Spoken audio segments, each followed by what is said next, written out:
जैसे कि last lecture में हमने देखा कि स्टैटिस्टिकल फिजिक्स क्या है, उसमें हमने एक एग्जांपल ली थी माइक्रोस्टेट एंड मैक्रोस्टेट की। सो नेक्स्ट हम देखेंगे कि इन माइक्रोस्टेट्स और मैक्रोस्टेट्स को हम किस किस स्टैटिस्टिक्स में यूज़ कर सकते हैं। सो उससे पहले आपको ये पता होना चाहिए कि जो हमने अभी तक थर्मोडायनेमिक्स पढ़ चुके हैं, अभी तक हमने पढ़ी है +1 में थर्मोडायनेमिक्स एंड केमिस्ट्री में भी थर्मोडायनेमिक्स पढ़ी थी हमने फिजिक्स के साथ साथ। तो वो जो वहाँ पे थर्मोडायनेमिक्स चल रही थी वो थी हमारी क्लासिकल थर्मोडायनेमिक्स। बट अब जब हम उसका नाम थोड़ा सा चेंज हो गया है हमारे पास, यहाँ पे उसका नाम आ गया statistical thermodynamics. So first of all ये देखेंगे इन दोनों में फ़र्क क्या है, स्टैटिस्टिकल थर्मोडायनेमिक्स में और क्लासिकल थर्मोडायनेमिक्स में। क्लासिकल थर्मोडायनेमिक्स थी किन लोगों की और स्टैटिस्टिकल थर्मोडायनेमिक्स किन लोगों की थी। चलिए शुरू करते हैं। फर्स्ट जो हमने चीज़ देखी थी macrostate and microstate, I hope वो तो आपको समझ लग ही गया होगा। सो इसमें जो हमारे पास क्लासिकल थी वो मैक्रोस्टेट्स में आती थी। सो ये हमारे पास first classical thermodynamics. So classical में आपने हमेशा याद रखना है कि क्लासिकल थी हमारी मैक्रोस्टेट्स के लिए, मैक्रोस्टेट्स के लिए। सो मैक्रोस्टेट के लिए अगर जिन बच्चों को मैक्रोस्टेट्स नहीं पता है वो मैं आपको नीचे लिख दे दूंगा, आप वहाँ पे जाके देख लीजिए मैक्रोस्टेट्स क्या है, माइक्रोस्टेट्स क्या है, आपको क्लियर हो जाएगा। ओके, सो मैक्रोस्टेट का वैसे मैं अगर सीधा सीधा मीनिंग बताऊँ यहाँ पे आपको, तो मैक्रोस्टेट थी हमारे पास कि किसी भी पार्टिकल को हम बल्क में ले रहे थे यहाँ पे। ओके, ना कि उस पार्टिकल के अंदर देखेंगे, उसके एटम के बारे में देखेंगे, उसके मॉलिक्यूल के बारे में देखेंगे, हम सिंपल उसकी क्वांटिटी को देखेंगे। ओके, सो उस वो वाली थर्मोडायनेमिक्स जिसमें हम सिर्फ एक एटम की क्वांटिटी देखें, या एटम की क्वांटिटी भी नहीं कहूँगा मैं, उस मटीरियल की क्वांटिटी देखें, उस थर्मोडायनेमिक्स को हम क्या कहेंगे, माइक्रोस्टैटिक्स। कि माइक्रोस्टेट्स कहिएगा और वो किस टाइप में आएगी, वो आएगी हमारी क्लासिकल टाइप में। और नेक्स्ट जब हम थर्मोडायनेमिक्स को देखते थे क्लासिकल में, तब हमें पता होना चाहिए कि वहाँ पे हम मोस्टली चीज़ें यूज़ करते थे delta M, delta U, delta T.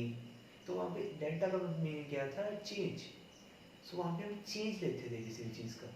तो वहाँ पे मोस्टली हमारे पास क्या आता था, delta H, delta G, delta U, delta T. So ये सारी चीज़ें थी वहाँ पे। तो वहाँ पे हम क्या यूज़ करते थे, चेंज। एनर्जी में चेंज कितना आ रहा है, टेम्परेचर में चेंज कितना आ रहा है, प्रेशर में चेंज कितना आ रहा है, ये चीज़ें हम देखते थे उस थर्मोडायनेमिक्स। और वहाँ पे हम लॉज को यूज़ करते थे, लॉज ऑफ थर्मोडायनेमिक्स।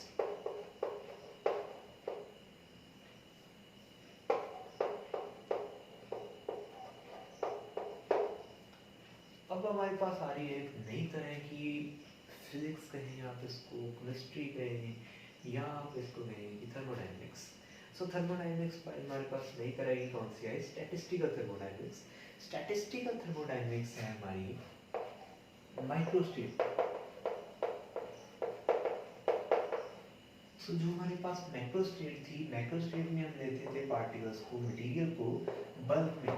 सो यहाँ पे हम बल्क में उसकी स्टडी नहीं करेंगे, यहाँ पे हम स्टडी करेंगे उसके एटम्स की, उसके मॉलिक्यूल्स की। सो वो वाली थर्मोडायनेमिक्स यहाँ पे हम एक मटेरियल के एटम की, उसके मॉलिक्यूल्स की स्टडी करें, उस थर्मोडायनेमिक्स को हम क्या कहेंगे, स्टैटिस्टिकल थर्मोडायनेमिक्स।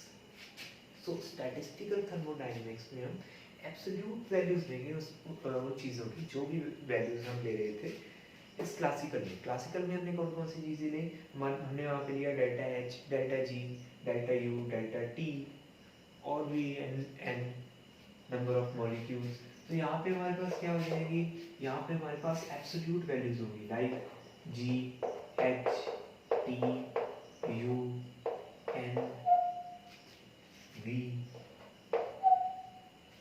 तो मोस्टली ये चीज़ें यूज़ करेंगे हम स्टैटिस्टिकल थर्मोडायनेमिक्स में, क्योंकि हम यहाँ पे माइक्रोस्टेट की बातें कर रहे हैं।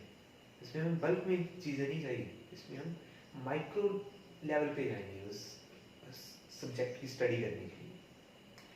एंड यहाँ पे हम यूज़ कर रहे थे लॉ ऑफ थर्मोडायनेमिक्स, यहाँ पे हम यूज़ करेंगे प्रोबेबिलिटी मेथड्स।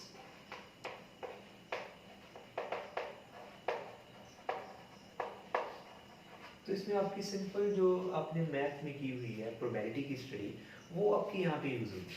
प्रोबेबिलिटी जितने भी मेथड हैं हमारे पास, लाइक NCR थी हमारे पास, जिसमें काफ़ी सारे नंबर्स दिए हुए हैं आपको, आपने एक नंबर पता करना है या आपने प्रोबेबिलिटी पता करनी है कि कितने बॉक्सेस में हम ये पार्टिकल्स को रख सकते हैं।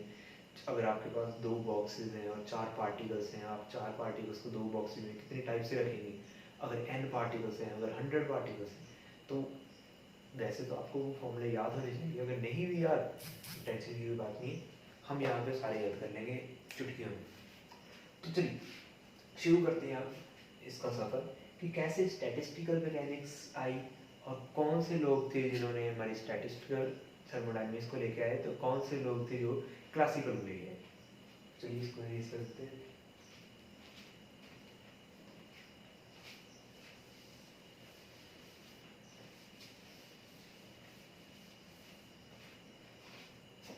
तो अब हम बात करें अगर इसकी टाइप्स की, तो ये स्टैटिक्स 3 टाइप्स के हमारे पास। फर्स्ट टाइप है हमारे पास यहाँ पर, चलो यहाँ पे लिख देते हैं। फर्स्ट है हमारे पास मैक्सवेल, बोल्ट्जमैन,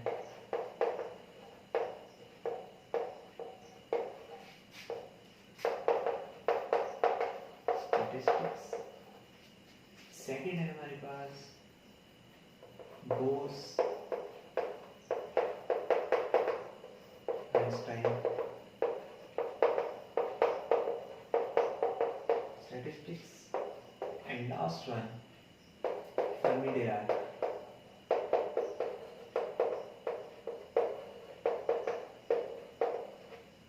statistics।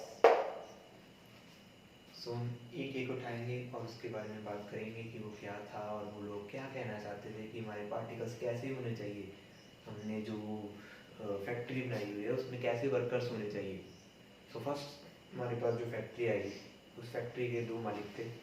पहले मालिक का नाम था मैक्सवेल एंड सेकंड था बोल्ट्जमैन।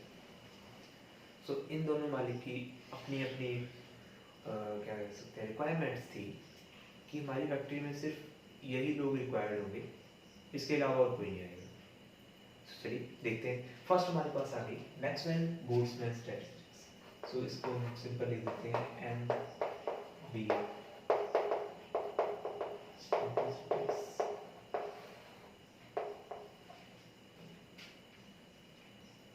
तो इसमें जो हमारी फर्स्ट रिक्वायरमेंट है, इनकी फर्स्ट रिक्वायरमेंट आपने याद रखनी है कि वो कह रहे थे कि हमारे जो पार्टिकल्स होंगे वो डिस्टिंग्विशेबल होंगे। सो क्या है फर्स्ट रिक्वायरमेंट कि पार्टिकल्स डिस्टिंग्विशेबल हो। सो पार्टिकल्स कैसे हो डिस्टिंग्विशेबल। डिस्टिंग्विशेबल आपने जो माइक्रोस्टेट और मैक्रोस्टेट में पढ़ा था सेम वही है। डिस्टिंग्विशेबल क्या है कि सिंपल मैंने आपको बॉल्स दे दी, रेड ब्लू ग्रीन, आपकी आंखों पर कोई पट्टी नहीं बंधी हुई है, आप सिंपल देख सकते हैं बॉल्स को, आप उनको अलग अलग रख सकते हैं, ये ब्लू है, ये ग्रीन है, ये रेड है। तो उस चीज़ को हम कह रहे हैं डिस्टिंग्विशेबल। तो यहाँ पर हम बॉल्स की बात नहीं कर रहे हैं, यहाँ पे पार्टिकल्स की बात कर रहे हैं कि ये पार्टिकल अल्फा है, ये बीटा है, गामा है, इस टाइप से इन पार्टिकल अलग अलग हम डिस्टिंग्विश कर सकते हैं। तो उनके अकॉर्डिंग वही पार्टिकल्स आएंगे जिसको हम डिस्टिंग्विश कर सकते हैं। और सेकंड थी उसकी कि अरेंजमेंट में कोई रिस्ट्रिक्शन नहीं होगी, no restriction in arrangement. So first था हमारा डिस्टिंग्विशेबल होंगे, लाइक ये हमारे पास पार्टिकल्स हैं और सबके अलग अलग नाम होंगे, ABCD and so on. Second है हमारे पास कोई भी रिस्ट्रिक्शन नहीं होगी अरेंजमेंट में। रिस्ट्रिक्शन नहीं होगी मीन्स की यहाँ पर अगर एनर्जी स्टेट्स दी हुई है, 4 एनर्जी स्टेट्स दी हुई है और वो में कह रहे हैं कि कोई भी रिस्ट्रिक्शन नहीं है, तो उसमें आपकी मर्जी है। आप अगर आपके पास 4 पार्टिकल्स हैं तो आपकी मर्जी, आप चाहे चारों पार्टिकल्स को यहाँ पे रख दो और यहाँ पे 0 पार्टिकल रखो, यहाँ पे 0, यहाँ पे 0, यहाँ तो आप यहाँ पे 1 रख दो, यहाँ पे 1, यहाँ पे 1, यहाँ आप यहाँ पे 2 रख दो, यहाँ पे 0 रख दो, यहाँ पे 1 रख दो, यहाँ पे 1 रख दो, तो भी आपकी मर्जी है यहाँ पे। ठीक है, तो क्योंकि उन्होंने कहा कि रिस्ट्रिक्शन नहीं होनी चाहिए भी वहाँ पे कोई भी वर्कर हमारे पास काम कर रहे हैं, उनकी मर्जी है भी कौन सा वर्कर कहाँ पे काम करना चाहता है। अगर कोई वहाँ पे पाइप खोलना चाहता है, भी पाइप खोलेगा जाके, कोई वहाँ पे कुछ बनाना चाहता है वो वहाँ पे बनाएगा, भी अपनी अपनी मर्जी है सबकी, कोई किसी को रोकेगा नहीं कोई काम करने से, बस काम होना चाहिए, सीधी सी बात। तो इसमें प्रोबेबिलिटी जो है मेरी बढ़ जाएगी। ये है यहाँ तक। थर्ड पॉइंट था इसमें कि ये जो हमारी स्टैटिस्टिक्स है ये पार्टिकल्स की इंटरनल स्ट्रक्चर के ऊपर डिपेंड नहीं करती। सो लास्ट क्या है हमारे पास, does not depend upon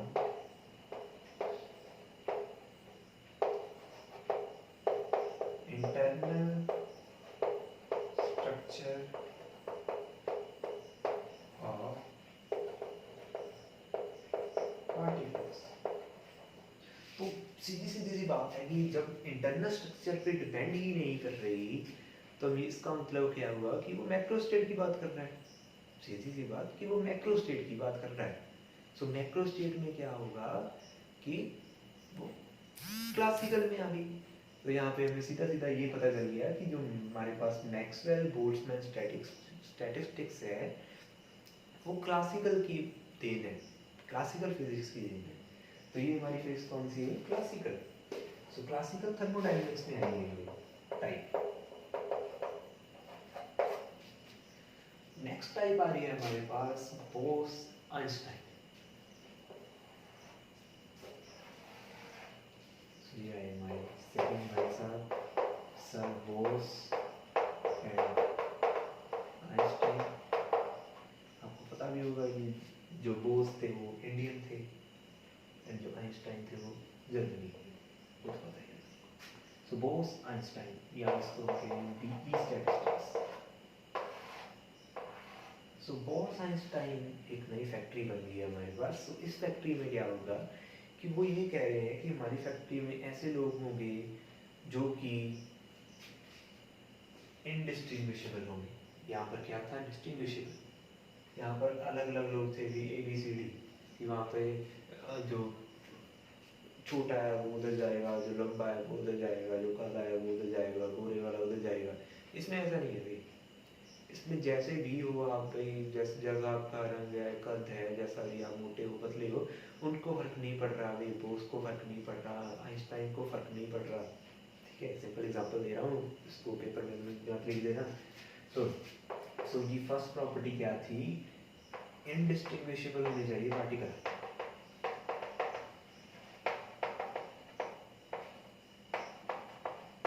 सो ये होगी फर्स्ट प्रॉपर्टी, राइट। ये हमारे पास पार्टिकल्स या बॉल्स के लिए सबका नाम ए ही होगा। ये स्कूल की तरह है, स्कूल में वो सबको एक ही यूनिफॉर्म डाल देते हैं, वाइट। किसी कोई अमीर नहीं होगा, कोई वहाँ पे गरीब नहीं होगा। तो वो काम कौन कर रहा है, बॉस आइंस्टाइन। ओके, से नेक्स्ट इसमें प्रॉपर्टी क्या थी कि कोई भी रिस्ट्रिक्शन नहीं थी यहाँ पे, बट यहाँ पे रिस्ट्रिक्शन, यहाँ पे भी कोई रिस्ट्रिक्शन नहीं थी। तो यहाँ पर भी कोई रिस्ट्रिक्शन नहीं थी, no restriction in arrangement.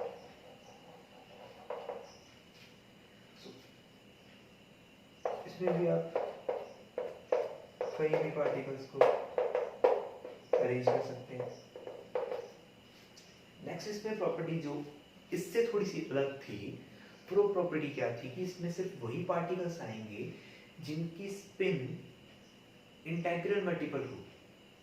Okay, तो समझिए यहाँ पे कि वहाँ पे सिर्फ वही पार्टिकल्स होंगे जिनकी स्पिन इंटेग्रल मल्टीपल हो। सो particles with integral spin,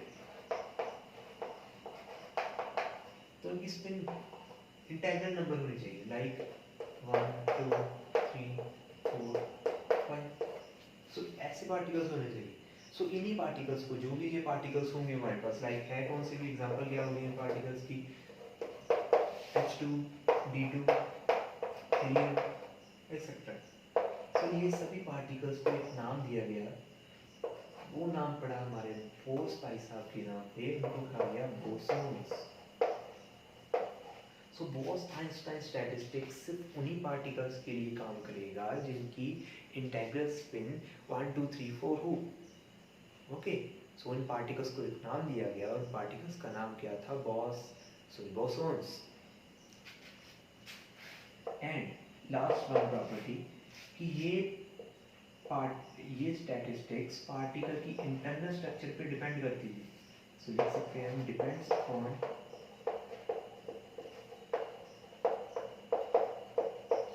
internal structure of particles. So अगर वो इंटरनल स्ट्रक्चर पे डिपेंड कर रही है, अगर इंटरनल स्ट्रक्चर को देख रही है, अभी वो ऑब्जर्व कर रही है, तो इसका मतलब क्या है कि वो उसकी माइक्रोस्टेट को स्टडी कर रही है। अगर कोई माइक्रोस्टेट को स्टडी करे, इसका मतलब क्या होता है कि वो क्वांटम में जा रहा है। इसको आप क्वांटम लेवल पे कह सकते हैं। वो पीछे वाला चल रहा था हमारा क्लासिकल लेवल पे, जो हमारा 1900 तक थर्मोडायनेमिक्स थी, वो थी हमारी क्लासिकल थर्मोडायनेमिक्स। और 1905 1904 जब तक क्वांटम जो थी वो उसने पैर रख दिए थे अपनी फिजिक्स में, केमिस्ट्री में, तब उसके बाद जो थर्मोडायनेमिक्स आई, उसको हमने नाम दिया क्वांटम थर्मोडायनेमिक्स कह सकते हैं आप, स्टैटिस्टिकल थर्मोडायनेमिक्स कह सकते हैं। उसमें हमारे फर्स्ट भाई साहब आए, वो कौन थे, बॉस एंड आइंस्टाइन। सो हमारे पास अब रह गई, सो ये कौन थी हमारे पास, क्वांटम। सो हमारे पास आ गई लास्ट टाइप, फर्मी-डिराक स्टैटिस्टिक्स। सो इसको हम लिख सकते हैं एफडी स्टैटिस्टिक्स। सो एफडी स्टैटिस्टिक्स में जो हमारी फर्स्ट प्रॉपर्टी है वो सेम है भी जो हमारी बीई में थी। बी में थी क्या थी, इनडिस्टिंग्विशेबल होनी चाहिए, कोई भेदभाव ना हो इसमें। सो फर्स्ट आ गई हमारी इन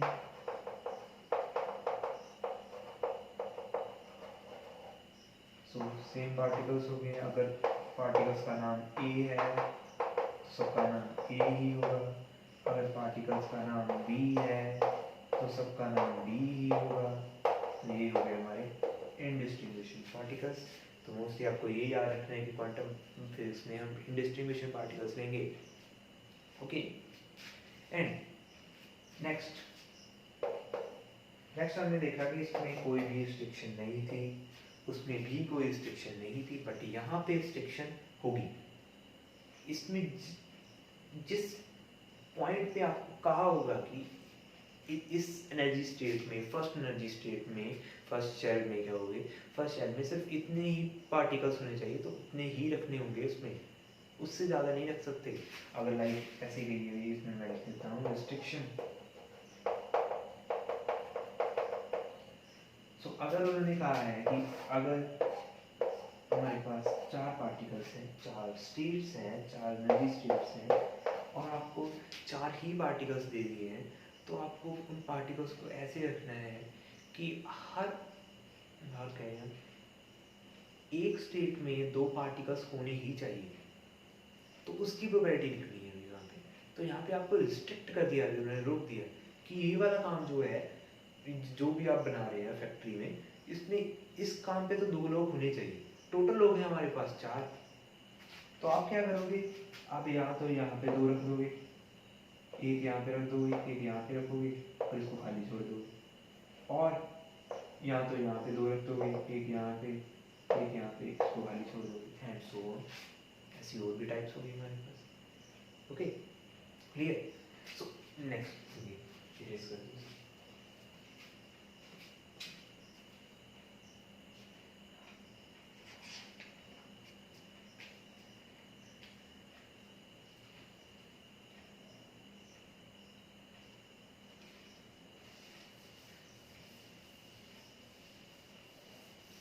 तो नेक्स्ट है हमारे पास एक स्टेट, नेक्स्ट हमारी प्रॉपर्टी कहें, रिक्वायरमेंट कहें।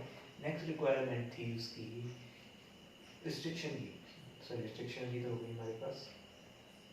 हाँ, पार्टिकल्स कैसे होने चाहिए। सो पार्टिकल्स, सिर्फ वही पार्टिकल्स वहाँ पे आ सकते हैं इस एफटी स्टैटिस्टिक्स में जिनकी इंटीग्रल स्पिन हाफ हो, हाफ इंटीग्रल स्पिन वाले particles, particles with half integral spin, like spin हो सकती है कि 1/2, 3/2, 5/2, 7/2, 9/2 and etc. So जिनकी spin half, 3/2, 5/2 and so on हो, वही पार्टिकल्स इस फैक्ट्री में काम कर सकते हैं, नहीं तो बाहर निकलिए। अगर आपकी 1 2 3 4 है तो आप जाइए भी, आपके लिए एक अलग फैक्ट्री बनाई हुई है हमने, उस फैक्ट्री का नाम क्या है, बॉस फैक्ट्री सॉरी स्टैटिस्टिक्स। सो इन पार्टिकल्स को उन्होंने एक अलग नाम दिया, उनका नाम था सेम स्टैटिस्टिक्स के नाम पे ही बड़ा है, फर्मियोन्स। सो इन पार्टिकल्स को हम क्या कहते हैं, fermions particles. Okay, and the last one कि ये जो स्टैटिस्टिक्स है depends upon the internal structure of the